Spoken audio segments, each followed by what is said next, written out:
Hinalikan siya nito sa noo na tumagal ng ilang segundo bago tuluyang tumayo at kinuha ang sariling briefcase. Hawak ang kamay ni Caleb. Hinatid niya ito sa labas ng kanilang bahay. Muli pa siyang siniil ng halik ng asawa bago tuluyang nagpaalam sa kanya. Bumubuntong hininga siyang bumalik sa loob ng bahay. Tahimik siya kumain ng agahan habang iniisip ang mga napag-usapan nila. Ayaw lang naman sa kanya gawin ang mga ganoong bagay dahil gusto niyang magka-spice man lang ang sex life nila. Puro kasi sila ungol, tihaya, doggy, kabayo. She wanted something more. Samantala, mabilis ang mga hakbang ni Caleb nang tuluyan niya ang floor kung nasaan ang opisina niya. Agad na bumungad sa kanya si Aliana sa working area nito. Magkaparehong inis at pagtataka ang makikita sa mukha ng babae. "She's inside." Umarko ang kilay nito at nag-cruise pa ang dalawang kamay sa tapat ng dibdib. Tinanguan niya ito bago nagpatuloy sa paglalakad. Ngunit mabilis na humabol sa kanya ang sekretarya at napigilan siya sa labas ng pinto ng kanyang opisina. "Mag-usap nga muna tayo." Agad nitong bulong sa kanya, saka siya hinila palayo sa pinto ng office niya. Nakaarko ang isang kilay nang salubungin niya ang mga titig nito. "What?" "Anong what? Ako dapat ang nagtatanong niyan. What is she doing inside your office?" "I don't know. What did she tell you?" Umikot ang mga mata ng babae. "Don't play dumb with me, Caleb. May namamagitan ba sa inyo?"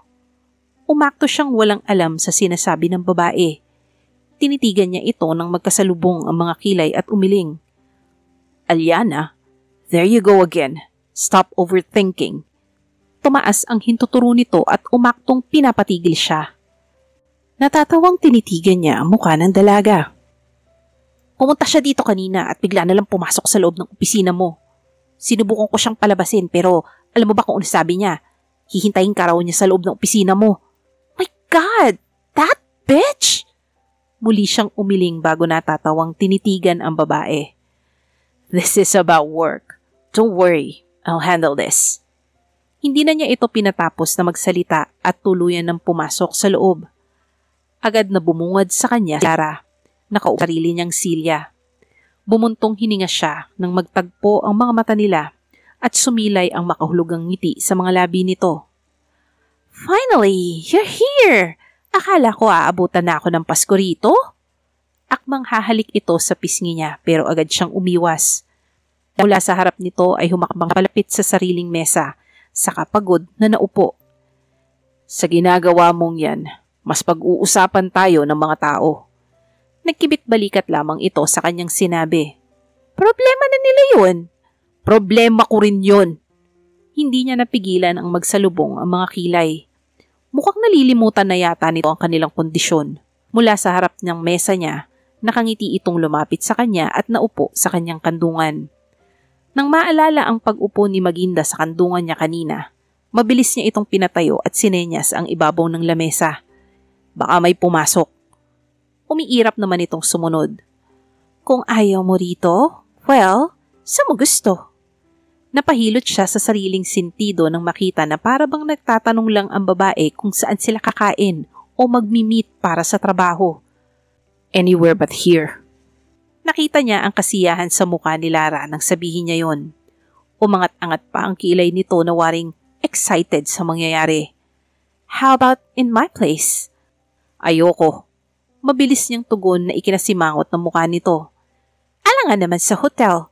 Don't you think it's a bit too obvious?" Kinuha nito ang pouch sa tabi at binuksan, saka kinuha sa loob ang isang sigarilyo at lighter.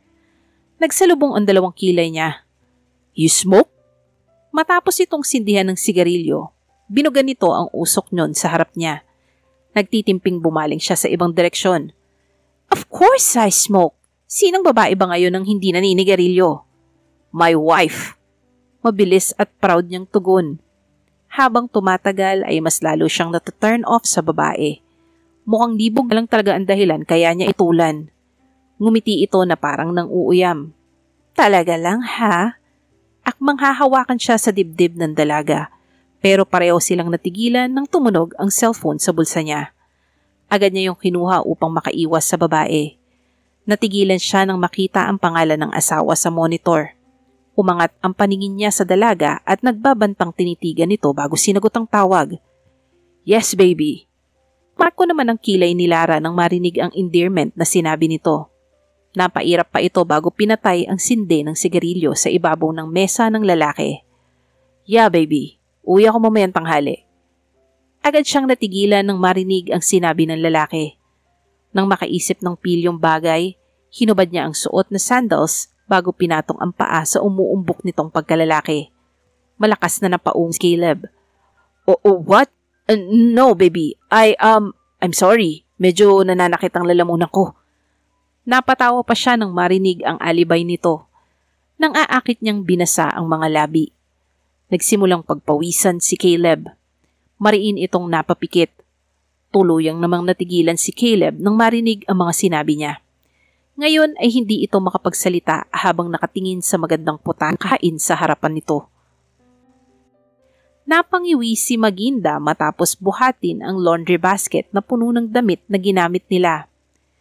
Buhat niya ito gamit ang dalawang kamay at pababa na sana ng hagdan. Napatigil lang siya nang may maalala.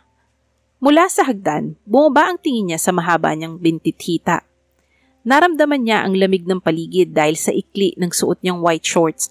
Napangiti siya kasabay ng paglapag niya ng basket sa sahig. Nagmamadaling pumasok siya sa loob ng kanilang walk-in closet. Kumuha siya ng pajama nang hindi na tumitingin sa disenyo nito. Basta't isusuot na lamang niya yon matapos hubarin ng shorts. Natatandaan niyang ayaw ni Caleb na lumalabas siya ng bahay, nalabas ang mga hita niya. Ayos lang daw kung kasama niya to, pero kung hindi, pinagbabawalan siya ng lalaki. Muli niyang dinot ang laundry basket saka mabibilis ang mga hakbang na bumaba. Nasa likuran ng bahay ang labahan nila at kinakailangan pa niyang lumabas mula sa harap ng bahay nila dahil wala silang backdoor. Lumapit siya sa washing machine nang marating ang laundry area. Nakasuot lang siya ng puting sando kaya kahit mataas na ang sikat ng araw, hindi siya masyadong naiinitan. Itinali niya ang buhok pa itaas upang mas lalong makaramdam ng lamig. Noon ay may katulad sila. Stay in ito. Pero simula nang mapansin nila na naninilip ang babaeng 43 na ang edad sa tuwing nagtatalik sila, agad itong sinisante ni Caleb. Ayaw na rin niyang mag-hire pa sila ng bagong katulong dahil kaunti lang naman ang gawaing bahay at tinutulungan din naman siya ni Caleb sa tuwing hindi ito pumapasok sa opisina. Kinikilig siyang napangiti nang maalala kung paano sila naging malayang gawin ang kahit na ano sa loob ng bahay simula nang mawalan sila ng katulong. Namumula ang magkabisi niya habang iniisip kung paano nila nabinyagan ang bawat parte ng bahay nila. Tumikhim siya bago inon ang washing machine at muling kinuha ang basket para umalis. Masarap sa pakiramdam ang malakas na ihip ng hangin sa labas. Damang-dama niya yon sa ting dumadampi sa mukha niya ang malamig at fresh na air. Malapit na siya sa pintuan ng bahay nila nang mapansin niya ang isang kahon na nakabalot ng gift wrap na ang disenyo ay para sa araw ng mga puso. Kumunot ang noon niya habang naglalakad palapit doon. Nang tuluyan nitong madampot, sinipat pa niya yon mula sa likuran hanggang sa harap, maging sa itaas at ibaba. Luminga siya sa paligid. Sinubukang tingnan kung may mga bata o taong nakamasid sa kanya. Wala naman siyang nakita. Ibinalik niya ang paningin sa hawak. Sigurado siyang hindi galing kay Caleb ang regalong yun. Hindi naman ugali ng lalaki ang magbigay ng gift sa ganong paraan. Nagdesisyon siyang buksan ang kahon. Pinunit niya ang gift wrap habang naglalakad palapit sa pinto ng bahay. Nang makarating sa tapat nito, tuluyan niyang naalis ang nakabalot sa kahon. Dama niya ang bigat nito, kaya alam niyang may laman yun. Puno ng kuryosidad niyang binuksan ang kahon. Ngunit isang malakas na sigaw kumawala sa mga labi niya. Mabilis niyang binitiwan ang kahon at agad na pumasok sa loob ng bahay. Kinilabutan siya nang maramdaman ang pananayo ng mga balahibo sa buong katawan niya. Halos hindi siya makahinga sa lakas ng tibok ng puso niya. Nakasandal ang likod niya sa pinto habang nakaharap siya sa hagdan. Kinapa ng nanginginig niyang mga kamay ang siradura at mabilis iyong nilock. Lumuluha siyang tumakbo paakyat hanggang sa makapasok siya sa kanilang silid. Muli ay kinandado niya ang pinto at umiiyak na umupo sa kama. Sa dinami-rami ng kinatatakutan niya, Daga ang hindi niya makayanan. Sa tuwing nakakakita siya nito ay nawawala siya sa sarili. Pero bukod sa asawa niyang si Caleb, wala nang ibang nakakaalam sa phobia niya sa mga daga. Gumapang siya sa ibabaw ng kama at mabilis na tumakbo patungo sa banyo. Lumapit siya sa sink saka hinugasan ng maigi ang dalawang kamay. Nanginginig siya at patuloy sa paglandas ang luha sa magkabila niyang pisngi. Iritabling ibinaba ni Lara sa ibabaw ng mesa niya ang lighter nito matapos magsindi ng sigarilyo. Mabuti na lamang dahil biglang kumatok si Aliana sa pinto ng opisina niya kaya walang nangyari sa kanila ng babae. Pero base sa mga titig nito, hindi ito titigil hanggat hindi siya tuluyang bumibigay sa mga gusto nito. Why me, Lara? I'm just curious. Ang daming lalaki dyan, bakit ako pa? Ngumiti ito kasabay ng pagbuga ng usok mula sa bibig. Let's just say you're the flavor of the month. What? Nagsalubong ang mga kilay niya sa ibinigay nitong tugon. Nagkibit ito ng balikat. Don't act as if you don't know what I mean. Kilala kita, Caleb Lacuesta. Bago ka ikinasal, papalit-palit ka rin ng babae. Kaya kung may tao mang higit na nakakaintindi sa akin, ang mga katulad mo yun. Pina-background check mo ba ako? Umikot ang mga mata nito. Maarting pinagdekwatro ang mga binti. Oh, darling, I like you, yes, but not to the point where I'd hire someone to check your background. Tumawa pa ito bago umiling. Hindi niya mawari kung maiinis siya o mamamangha sa mga nalalamang tungkol sa dalaga. Masyado tong kakaiba sa lahat ng babaeng nakilala niya. Hindi ko na kailangang mag-research tungkol sa'yo. Kilala ka ng lahat. The young and handsome check magnet of Lacuesta family. Nagbuga siya ng hangin bago sinandal ang likod sa inuupuan at ipinikit ang mga mata. Umalis ka na. Maya-maya lang papasok na ulit si Aliana kasama ng iba pa. Magsisimula na ang meeting namin. Sa sinabi niyang yon, pinatay ng dalaga ang sindi ng sigarilyo nito at nakangiting nagmamadali sa pag-upo sa kantungan niya. Hindi niya inaasahan yon, kaya gulat siyang napamulat ng mga mata. Bumungad sa kanya ang matamis nitong ngiti sa mga labi. Nakaiwas ka sa akin ngayon, pero tingnan lang natin kung makakaiwas ka pa rin bukas. Nag-isang guhit ang mga kilay niya sa narinig. Sinubukan niyang tumayo upang makaalis ito sa kanyang kandungan, pero mas lalong binigatan ng babae ang sarili. Lalong pinagdiinan ang pang-upo nito sa kanyang pagkalalaki. Pinigilan niya ang mapaungol. Sumusukong hinayaan na lamang itong nakaupo sa kanyang kandungan. Anong ibig mo sabihin sa sinabi mo? Umarko ang isang kilay nito bago inabot ang pouch sa desk niya, saka may kinuha sa loob. Napansin niya ang isang card na inilabas nito at inabot sa kanya. Ano yan? Wala siyang balak na tanggapin yun kaya hindi man lang niya nagawang tingnan. Natatawa naman itong binuksan ni Lara sa harapan niya upang ipakita sa kanya ang laman. You are invited for the opening of my uncle's beach resort in Tagaytay. You can't say no. Mula sa muka ay bumaba ang tingin niya sa invitation card na nasa kamay nito. Kinuha niya yon at binasa. Hindi nga nagsisinungaling ang babae. Ngumisi naman ito nang makita ang reaksyon niya. Tumayo ito mula sa pagkakaupo sa kandungan niya saka pinag-cruise ang dalawang kamay sa tapat ng dibdib. 3 araw tayong mag-stay ron. My uncle is expecting you. See you there! Kumindat pa ang dalaga bago ito tuluyang nagpaalam sa kanya. Sakto naman na pagbukas nito ng pinto ng opisina niya ay siyang pasok naman ni Aliana kasama ng iba pa. Nakita niya sina Robert at Vicente. Iba na agad ang tingin ng dalawa sa kanya. Alam kasi ng mga ito na si Lara ang kasama niya sa Las Vegas nang hindi agad siya nakabalik. Binuksan niya ang isang drawer ng desk niya at pinasok doon ang invitation card.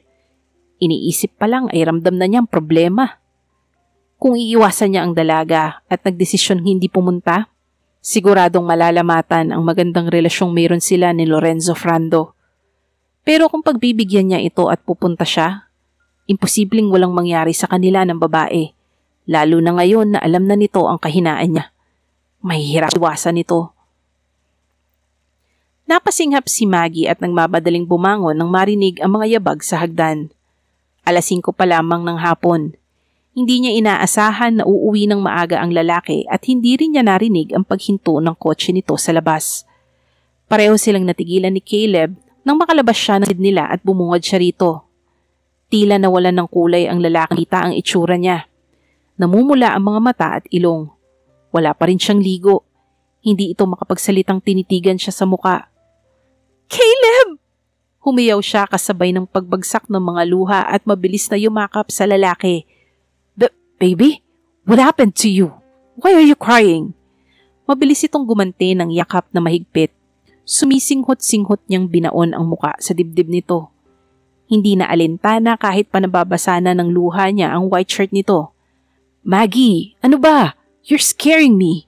Will you please talk?